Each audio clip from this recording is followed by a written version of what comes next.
Direction La Rochelle. La Rochelle-Oyonnax, le 9e contre le 11e. La Rochelle-Oyonnax, c'est un choc entre deux techniciens. Patrice Colazo, le Rochelais, à gauche, et Olivier Azam, à la tête d'Oyonnax, à droite de l'écran. Deux anciens coéquipiers en Angleterre, deux amis dans la vie qui sont aujourd'hui à la tête de projets ambitieux, de projets similaires. Jean-Baptiste Esculier, vous êtes au stade Marcel de Flandre. Alors, comment se sont passées ces retrouvailles entre anciens premières lignes ?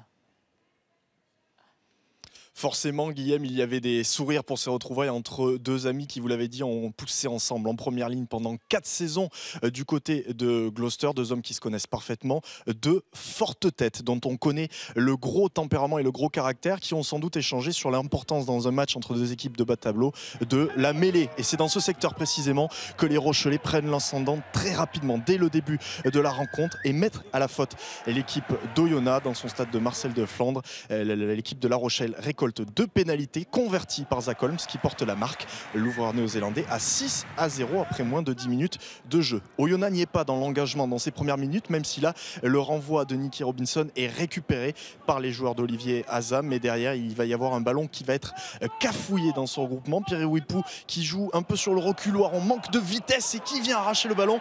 Afa Amosa, le 3e ligne australien, une course de près de 60 mètres pour venir inscrire le premier essai de la rencontre et délivrer son équipe. Le premier essai inscrit en top 14 par ce joueur arrivé de Colomiers en Pro D2, et La Rochelle qui mène 13-0 après 16 minutes de jeu. La puissance de Amosa qui vient arracher le ballon et derrière les cannes pour résister au retour du centre Eamon Sheridan et inscrire le premier essai de son équipe. On se ronge les sangs du côté de Colazo qui n'est pas soulagé du tout par ce premier essai, mais pourtant c'est plutôt du côté d'Oyonnax qu'on devrait s'inquiéter parce qu'il y a pas mal d'imprécisions de la part des joueurs d'Oyonnax, avec ici un renvoi, une pénalité qui n'est pas botté en touche par Nicky Robinson mais directement en ballon mort, du coup mêlée pour La Rochelle.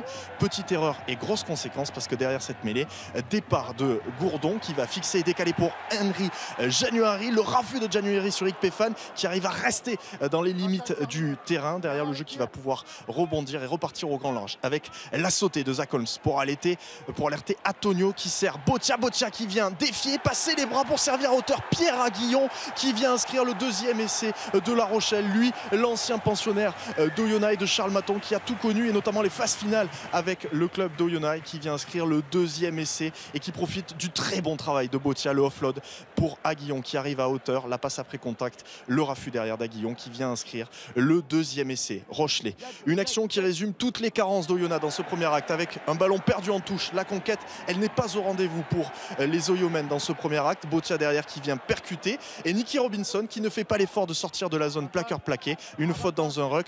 Les joueurs d'Oyonnax qui ont été énormément sanctionnés dans le jeu au sol tout au long de la partie, et à chaque fois la sanction est la même, une pénalité de Zach Holmes. Il passe 2 coups de pied, le buteur néo-zélandais, pour porter la marque à 26-0, score sans appel à la mi-temps. Les bras lui en tombent presque à Olivier Azam, dépité de la première période catastrophique de ses joueurs, sans doute une soufflante à la pause parce que cela va un petit peu mieux. Oyonnax remet la main sur le ballon au cours du 2e acte avec une pénalité de Robinson qui a inscrit les premiers points de son équipe, 26-3. Mais le problème, c'est qu'on est toujours aussi déficient dans la conquête. Un ballon volé en touche par les Rochelais. Derrière, on a des envies de grand large avec ici Aguillon qui se trompe peut-être et qui élimine un décalage avec sa passe sautée. Un mauvais choix, mais ce n'est pas grave. On est au soutien, on est présent pour déblayer. Et Botia qui voit qu'il n'y a personne dans l'axe du regroupement, qui part au ras. Et derrière, il fait littéralement exploser Florian Denos pour aller inscrire le 3e essai, offrir au moins virtuellement le bonus offensif à La Rochelle. Il avait déjà inscrit un doublé la saison passée face à Oyonnax, une équipe qui lui réussit plutôt bien. Regardez, il voit qu'il n'y a personne pour garder l'axe, il part au ras et derrière il vient passer littéralement sur Denos pour inscrire le 3e essai, 31-3 pour La Rochelle. Mais le festival n'est pas terminé parce que La Rochelle est toujours aussi performant dans le secteur de la mêlée, est en train d'enfoncer le paquet de Oyonnax. Derrière, on va relever le ballon du côté de Amosa, on élimine l'Espinas avec une percussion, le raffut sur Vincent Martin, et on vient inscrire avec un plongeon façon Super Rugby le 4e et dernier essai de cette rencontre. Partie majuscule de la part de Amosa, un essai qui aurait dû être refusé parce qu'il y a eu un talonnage à la main dans la mêlée. Pas vu, pas pris, on a presque envie de dire tant mieux tant. Cet essai est très bien réalisé par Amosa qui avait ouvert le bal et qui vient jouer la dernière danse sur la dernière action du match et offrir un succès bonifié, 38-3 pour La Rochelle. Ce soir, du côté de Marcel de Flandre, on l'aura compris, c'était Rugby Champagne. La victoire 38-3 et le point de bonus offensif pour La Rochelle. Et la belle histoire pour cet homme, le troisième ligne, Amossa, 2 essais ce soir pour cet Australien qui jouait il y a 3 saisons en Espagne. Alors l'Espagne est connue pour son championnat de foot, moins pour son championnat de rugby à Guernica, à la frontière basque entre la France et l'Espagne. Il a évolué à Colomiers pendant 2 saisons et il a été recruté par Patrice Colazo et La Rochelle. Et le manager de La Rochelle est plutôt satisfait de ce choix à Moussa. Voilà, aujourd'hui on est très heureux qu'il soit chez nous.